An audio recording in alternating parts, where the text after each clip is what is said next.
আপোনালোকৰ ঘৰত যদি কন্যা সন্তান আছে তেন্তে চৰকাৰে দিব 10 লাখ টকা। জানি লওক কেনেকৈ পাব এই টকা। সুকন্যা সমৃদ্ধি যোজনা, ইয়াৰ উপকাৰিতা কি কি আছে? সুকন্যা সমৃদ্ধি একাউণ্ট ক'ত খুলিব? নমস্কাৰ বন্ধু বান্ধৱীসকল, আপোনালোকক নতুন এখন ভিডিঅ'লৈ স্বাগতম জনাইছোঁ। আজি এখন নতুন আঁচনি লৈ আহিছোঁ। এই ভিডিঅ'ৰ জৰিয়তে আমি এই আঁচনিটোৰ সবিশেষ জনাম। এই ভিডিঅ'টোত আপোনালোকে যদি আমাৰ ভিডিঅ'টো প্ৰথমত চাই আছে তেতিয়াহ'লে আমাৰ ভিডিঅ'টো লাইক কৰিব আৰু আমাৰ চেনেলটো নতুনকৈ ভিজিট কৰিলে চেনেলটো ছাবস্ক্ৰাইব কৰিবলৈ নাপাহৰিব। প্ৰথমৰ পৰা শেষলৈ চাই থাকিব। যদি আপোনালোকে বেছি দেৰি নকৰি ভিডিঅ'টো আৰম্ভ কৰোঁ। বন্ধু বান্ধৱীসকল, প্ৰথমতে আপোনালোকে ভিডিঅ'টো সম্পূৰ্ণ চাই ল'ব, তেতিয়াহে আপোনালোকে বুজি পাব কেনেকৈ কি কৰিব লাগে আৰু ক'ত কি কৰিব লাগিব। সম্পূৰ্ণ ডিটেইলছ সহকাৰে এই ভিডিঅ'টো বনাইছোঁ। আপোনালোকে আশা কৰোঁ সকলো আপোনালোকৰ ঘৰত যদি কন্যা সন্তান আছে তেন্তে চৰকাৰে দিব 10 লাখ টকা। জানি লওক কেনেকৈ পাব এই টকা। এই আঁচনিটোৰ নাম হ'ল সুকন্যা সমৃদ্ধি যোজনা।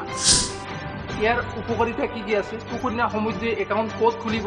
মেচুৰিটিৰ সময়ত কিমান টকা পোৱা যায়? সুকন্যা সমৃদ্ধিত আবেদনৰ চৰ্ত কি কি আছে? সম্পূৰ্ণ ডিটেইলছ বিতংভাৱে এই ভিডিঅ'ৰ জৰিয়তে আপোনালোকক জনাম। প্ৰথমতে আপোনালোকে এই আঁচনিটোৰ বিষয়ে অলপ জানি লওক।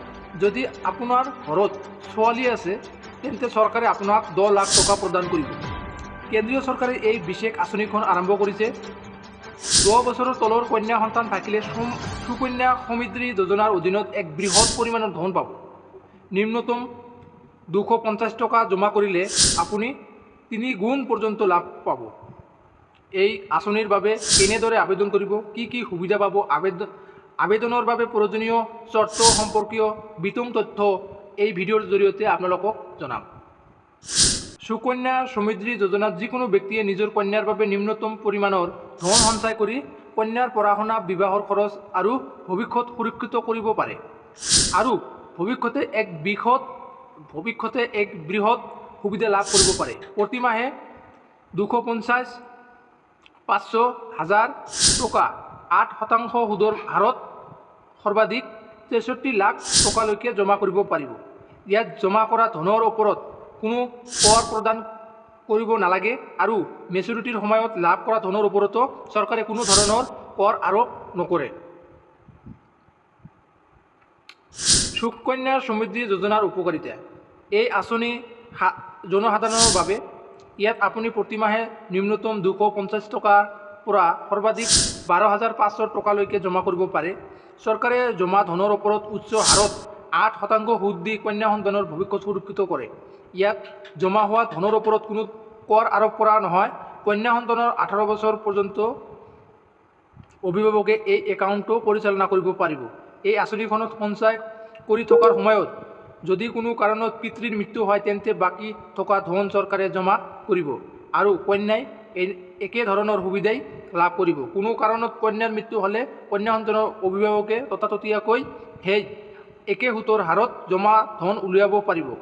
চাকৰি বদলি হ'লে এটা ডাকঘৰৰ পৰা আন এটা ডাকঘৰলৈ আৰু এটা বেংকৰ পৰা আন এটা বেংকলৈ সুকন্যা সমৃদ্ধি একাউণ্ট ট্ৰেন্সফাৰ কৰিব পাৰে।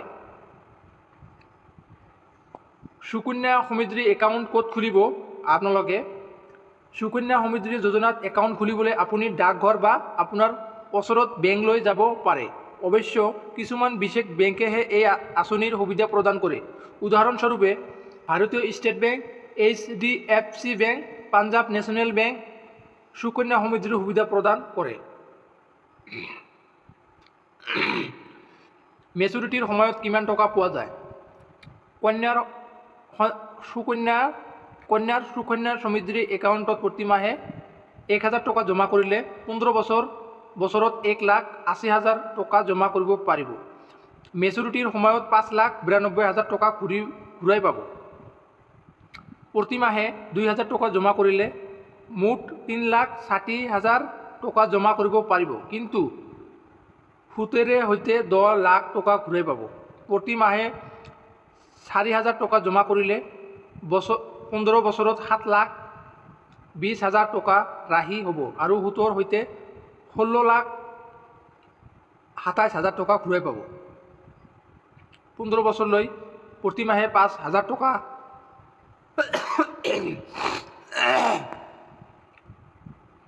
15 বছৰলৈ প্ৰতিমাহে 5,000 টকা সঞ্চয় কৰিলে মুঠ সঞ্চয় হ'ব 9 লাখ টকা আৰু মেচুৰিটিৰ সময়ত 25 লাখ টকা ঘূৰাই পাব। আৰু আঁচনিৰ সম্পূৰ্ণ টাৰ্ম সঞ্চয় সম্পূৰ্ণ কৰিলে 63 লাখ টকা পাব। কিন্তু ইয়াৰ বাবে প্ৰতিমাহে 12,500 টকা জমা কৰিব লাগিব।